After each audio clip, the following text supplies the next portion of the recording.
Hello and welcome back to Nerd Doc. Umbrella Academy Season 3 has arrived on Netflix, and this video will explain the ending and post-credit scene. That means there will be spoilers for Umbrella Academy Season 3. If you wish to avoid spoilers, you can check out our recap of Umbrella Academy Seasons 1 and 2 linked in the description below so you can prepare yourself for Season 3. There are also chapter timestamps so you can jump around the video if you'd like.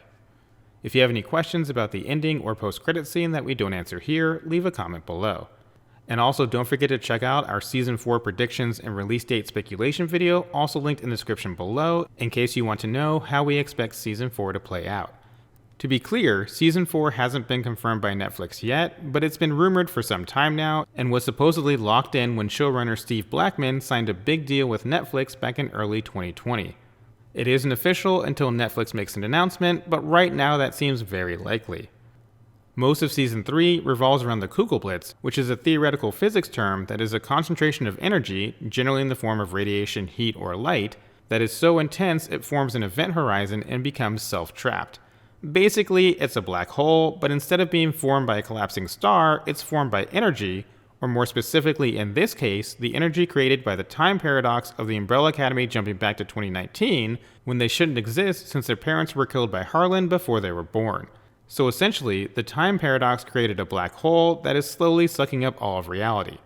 While there are some interactions between the Umbrellas and the Sparrows, Klaus levels up his abilities, and we learn that the Umbrellas probably aren't making the most of their own skills. None of that really matters all that much to the end of the season. The Kugelblitz is just a means to get to the end that the series has been moving towards since the very first episode of Season 1. The end of Season 3 sees Sir Reginald Hargreeves trying to get what remains of the Umbrellas and Sparrows into the Hotel Oblivion, which is directly connected to the Hotel Obsidian via a wormhole-like tunnel to another dimension in the White Buffalo Suite. Hargreeves built the Obsidian using plans and research of what he knew of the Hotel Oblivion specifically to reach the tunnel, but despite his best efforts, he has not been able to defeat the fierce warriors that guard the Oblivion. This is one of the reasons why he adopted children with special abilities and trained them to be superheroes. It was all in an effort to defeat the guardians of the Hotel Oblivion and get his wife back, but more on that toward the end of the video. When the Umbrellas turn Reginald down just before the Kugelblitz destroys the Hotel Obsidian, he decides to kill Luther in order to bring the families together, similar to what he did in Season 1 when he killed himself. The plan works, but he only needs 7 people, not including himself, and even with Luther dead, that makes 8 people, so he prevents Klaus from getting into the tunnel, leaving him to the Kugelblitz. Fortunately, Klaus has mastered his ability to live in the afterlife and even move around the universe and come back to life anywhere he wants. Klaus kills himself because if the Kugelblitz had taken him, instead of dying, he would have just been erased from existence and would not have made it into the void of the afterlife.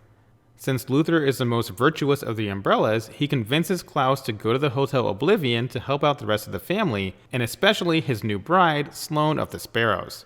The reason Hargreeves needed the Oblivion Guardians defeated is because he wants access to the machine that is able to rebuild reality.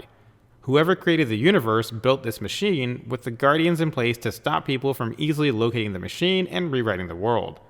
The particles inside the gifted children born on October 1st, 1989 is the only way to fuel the machine, potentially hinting that they have alien DNA inside them, which is what caused their unnatural births and also what gives them powers.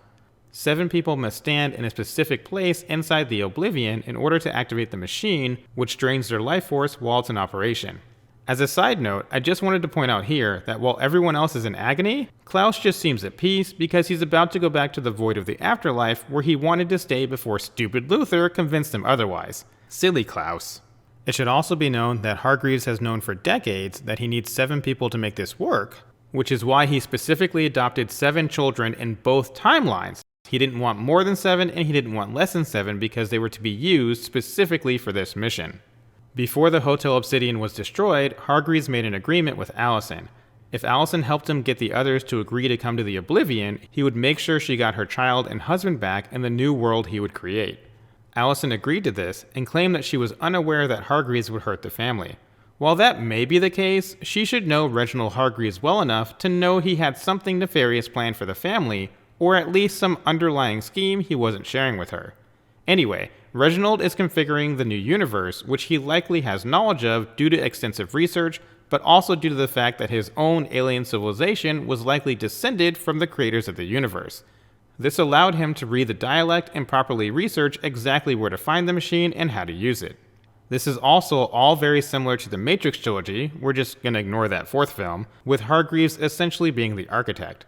There are multiple nods to the Matrix, including the look of the Oblivion once the machine activates, and some of the music played here and at the end of the post-credit scene being very similar to some of the orchestral tracks used in the Matrix trilogy.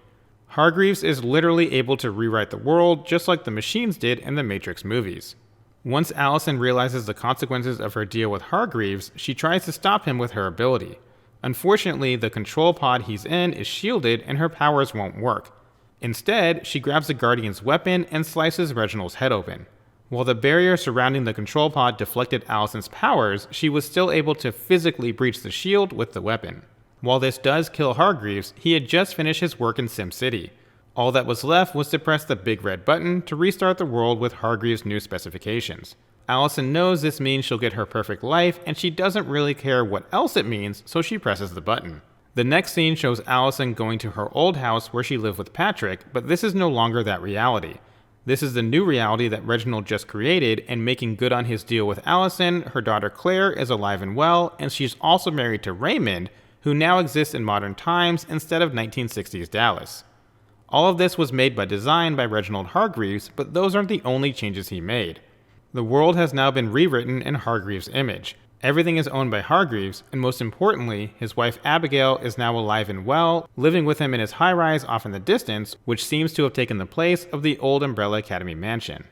Reginald has been working toward getting his wife back for decades, even having Luther unknowingly guarding her on the moon. He now has everything he could ever want, and with that, his mission, his life's work, is complete. Hargreeves' new world was written so that the Umbrella's injuries were fixed, and a lot of the damage of the past few episodes has been reversed. That means Diego has his fingers back, Five got his arm back, and Luther is alive again and has his original body back, essentially healed from the wounds that caused him to become a half-gorilla years before. In addition, none of them have their powers anymore. Not to mention, Sloane is missing, and Ben from the Umbrellas is alive again, but we'll get into Ben in a moment. The Umbrellas come out of an elevator that rises up from the underground below what used to be the Hotel Obsidian. It is now simply Obsidian Memorial Park, which Hargreeves paid for on October 1st, 1989, the same day 43 women had mysterious pregnancies. Since the Umbrellas no longer have their powers, that date is now only significant because Hargreeves commemorated the Memorial Park on that same date, which is basically just a fancy cemetery. The elevator the Umbrellas came from likely leads down into some sort of crypt, which is symbolism that they are rising from the dead, reborn anew. This could also imply that a lot of people died on October 1st, 1989, but we'll get into that in our Season 4 predictions video linked below. Once the Umbrellas realize they no longer have powers and decide to go their separate ways, the song Shortchange Hero from The Heavy is heard in the background. More specifically, the lines, "This ain't no place for no hero to call home," a reference to the fact that they no longer have powers, and a hint toward Season 4 and this not being their home anymore since it's a new reality. In Season 4, the Umbrellas will likely try to regain what has been lost and make their way back to their original home and original reality. The post-credit scene is a quick tease for what's to come. It shows Ben on a subway train in Korea, but this is not Sparrow's Ben, this is the Umbrella's Ben, who has been dead since before Season 1 began and is now alive and well. Ben is reading a book with traditional Korean umbrellas on the cover, clearly hinting at the Umbrella Academy and confirming this is not Sparrow Ben. He looks up from his book as if he notices or feels something, then smirks as he goes back to his book. This likely means that Ben senses the Umbrellas are back. Ben may still have some connection to the Umbrellas, or has even retained his abilities. While the series doesn't dive too much into the source of Ben's powers, in the comics, his power is specifically defined as the ability to possess monsters from other dimensions through a portal within his body. The Umbrellas just came from another dimension, which could be why Ben senses their presence. At the very least, Ben is clearly aware that something just happened, which was the arrival of the Umbrellas. How much more he knows will be left for Season 4. It also means there are now 2 Bens in the world, which could cause a few issues in Season 4, similar to the issues that happened in Season 2 when Five had to face himself in 1960s Dallas. It should also be noted that the season starts and ends in the same way. The very first scene in Season 3 is a subway train in Korea, with Ben's mother running through the train as the alien DNA enters her body and she becomes pregnant with Ben. The season then ends with Ben on a very similar Korean subway train decades later. That isn't a coincidence, and it could mean Ben will likely play a big role in how Season 4 plays out. So what do you think of the end of Umbrella Academy Season 3 and the post-credits scene? Leave a comment below and let us know. For now, that wraps up this video. Thank you for watching. If you enjoyed the video, please don't forget to like, subscribe, and share with someone who loves the Umbrella Academy.